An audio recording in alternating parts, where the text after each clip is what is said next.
when I went down to tape my episode with Kevin, Johnny stayed. He'd already finished his, but he stayed, and he sat with Ernestine at the back of the studio watching the taping on a monitor.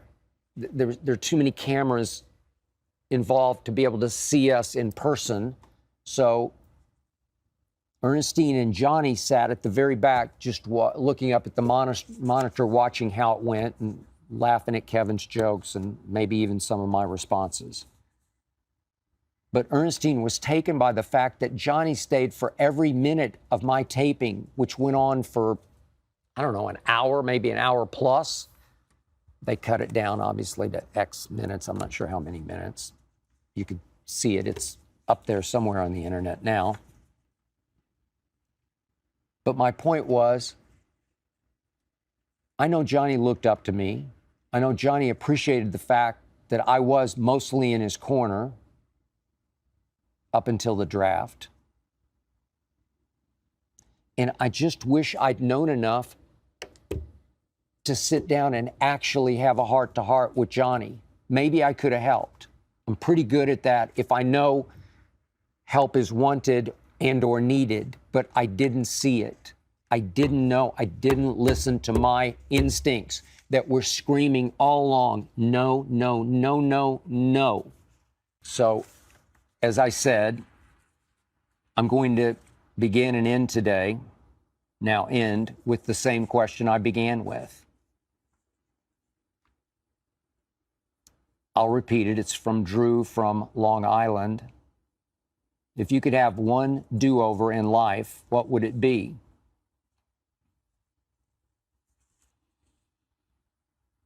I talked about how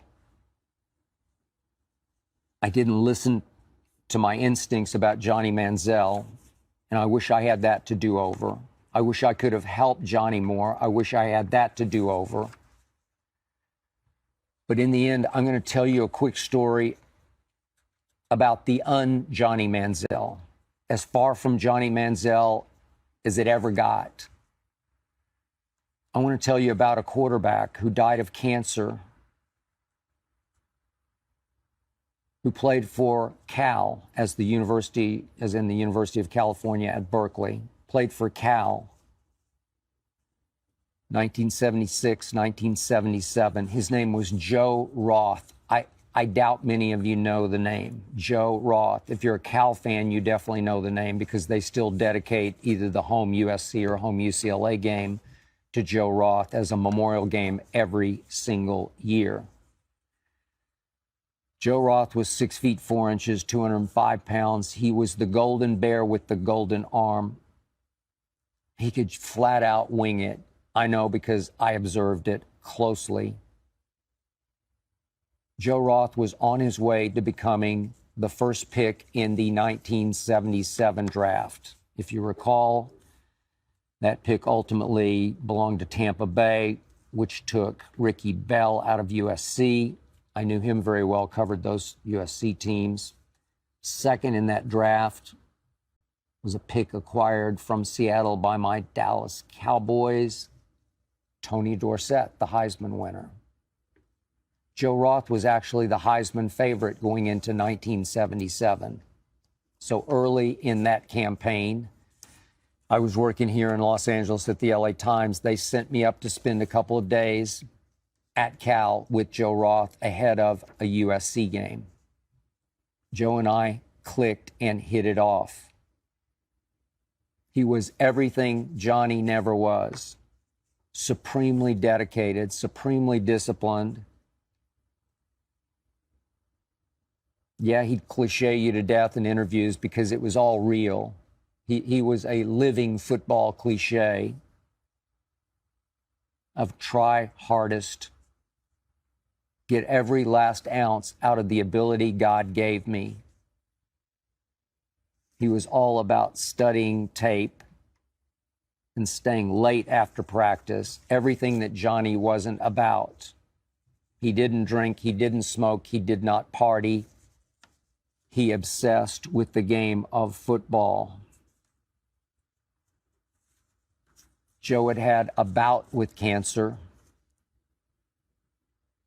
when he was in high school in San Diego.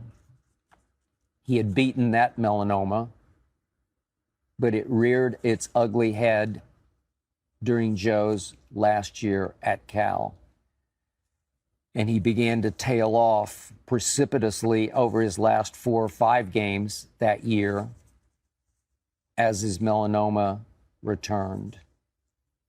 It got so bad that near the end of the year, his diagnosis was, you're done. Terminal, can't beat it, can't fight it. Joe went on to play in the Hula Bowl in Honolulu.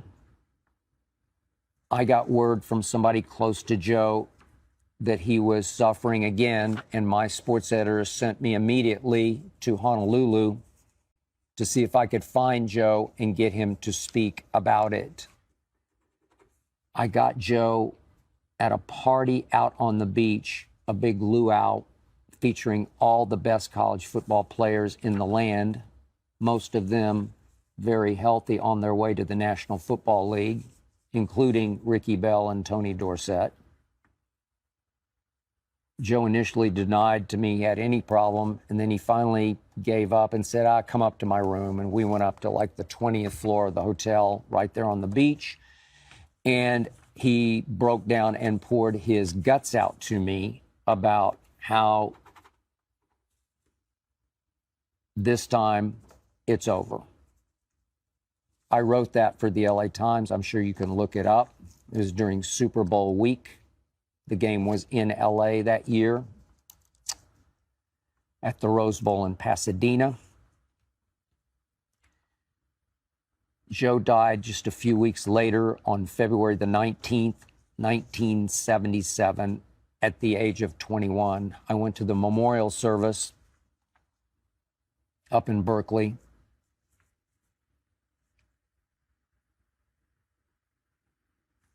And his mother pulled me aside and said, Joe felt so close to you. Would you please help us write a book about Joe's life and times? And I said, sure, but I made a fateful mistake. I allowed the family to retain all creative control of that manuscript, and they were in no shape, as you can imagine, to have any sort of rational control of their emotions at that point. The book needed to be done quickly. Grosset and Dunlap bought it.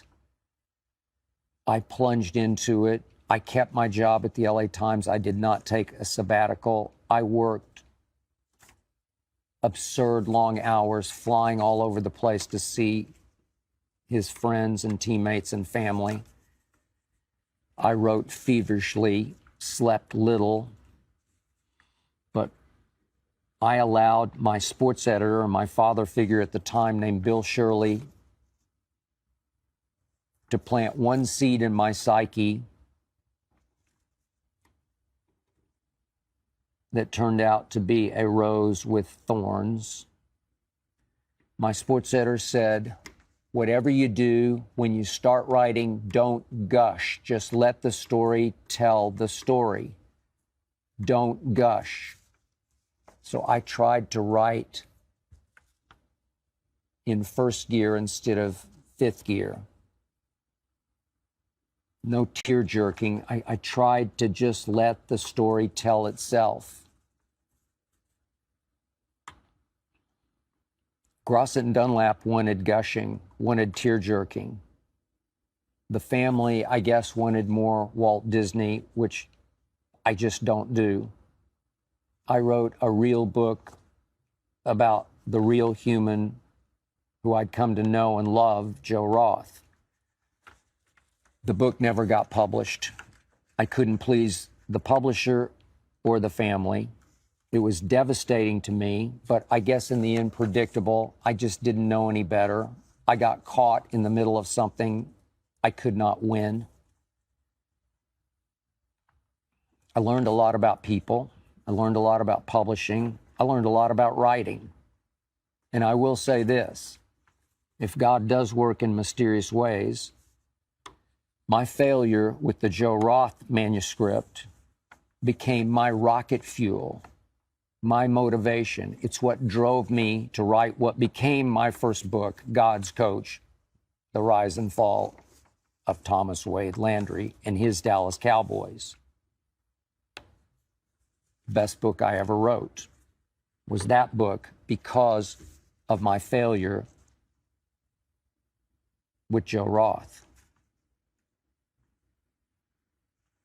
But in the end,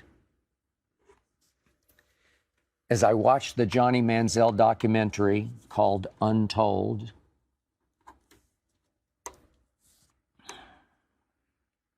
I sat back